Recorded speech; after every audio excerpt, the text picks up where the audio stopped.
તો વિધાનસભામાં વરસાદથી ખેડૂતોને થયેલા નુકસાન અને સહાયનો મુદ્દો ઉઠ્યો। ભાજપના ધારાસભ્ય ડોક્ટર મહેન્દ્ર પાડલિયાએ નિયમ 116 અંતર્ગત તાકીદની બાબત તરીકે આ મુદ્દો રજૂ કર્યો છે।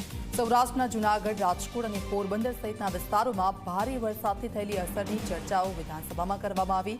મગફળીના પાકને વરસાદને કારણે થયું છે ભારે નુકસાન। તો પાક નુકસાનીના સર્વે સહિત લેવાયેલા પગલાંની ધારાસભ્ય મહેન્દ્ર પાડલિયાએ માંગી હતી માહિતી।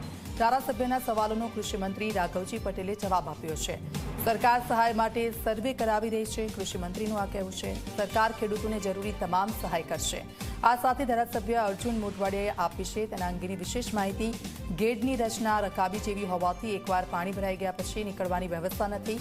મુખ્યમંત્રીએ હવાઈ નિરીક્ષણ કરી આની કાયમી મુશ્કેલી દૂર કરવાની ખાતરી આપી છે।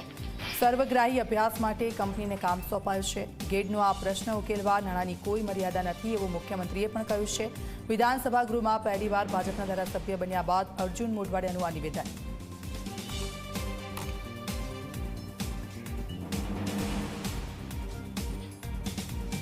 તો આપ જુઓ આજનું ચોમાસું સત્ર અને વિધાનસભામાં અનેક જે મુદ્દાઓ છે, અનેક સવાલો છે, તેના જવાબો પણ મળ્યા છે, સવાલો રજૂ કરવામાં આવ્યા।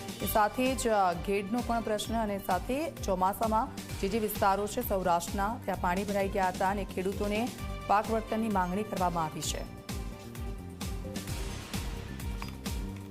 અતિવૃષ્ટિના કારણે ગીર સોમનાથ જિલ્લો, જૂનાગઢ જિલ્લો, પોરબંદર જિલ્લામાં અતિ ભારે વરસાદ પડવાના કારણે કૃષિ પાકોને નુકસાન થયું છે। તો એ પાકોને જે નુકસાન થયું છે એનું વળતર કેટલા સમયમાં ચૂકવવામાં આવે, એ કયા અધિકારી દ્વારા એનું સર્વે કરવામાં આવે અને જે પાકોને નુકસાન થયું છે એની સ્પષ્ટતા કરવામાં આવે કે કેટલું વળતર આપવામાં આવશે। ત્યારે કૃષિ વિભાગના મંત્રી દ્વારા ગોળ જવાબ દેવામાં આવેલો।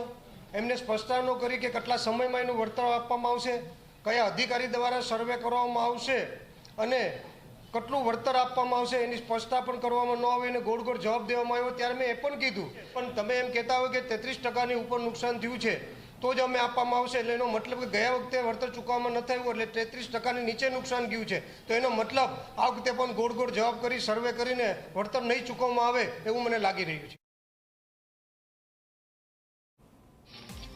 તો આપ જુઓ મહેન્દ્ર પાડલિયાએ જે રજૂઆત કરી હતી વિધાનસભામાં વરસાદથી ખેડૂતોને થયેલા નુકસાન સહાયનો જે મુદ્દો છે વિધાનસભાના સત્રમાં પણ ગૂંચ્યો અને તાકીદની બાબત તરીકે આ મુદ્દો રજૂ કર્યો હતો।